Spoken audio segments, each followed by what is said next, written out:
नमस्कार, आपण पाहत आहे भांडा फोड न्यूज. एका दमात भ्रष्टाचारी कोमात.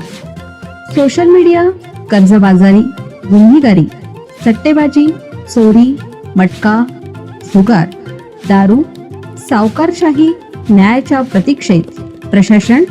भांडाफोड न्यूज. एका दमात भ्रष्टाचारी कोमात. कुरुंदवाड सिद्धिविनायक हॉस्पिटलमध्ये डॉक्टरवर चाकू हल्ला.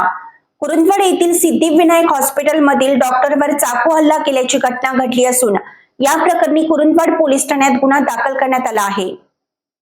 राजेंद्र मनोहर पाटील, वय वर्ष 70, राहणार महादेवनगर, फुलेवाडी, कोल्हापूर.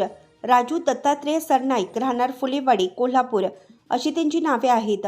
मुख्य संशयित राजेंद्र पाटील याच्यासह त्याचा साथीदार राजू सरनाईक यांनी फिर्यादी संजय वसंतराव सनकर यांच्या मुलासह 4 तरुणांना नोकरीच्या आमिषाने 42,80,500 रुपयांची फसवणूक केल्याचा प्रकार नुकताच उघडकीस आला. सनगर यांनी 2 दिवसापूर्वी संशयितांविरुद्ध जुना राजवाडा पोलीस ठाण्यात धाव घेऊन रीतसर फिर्याद दाखल केली आहे.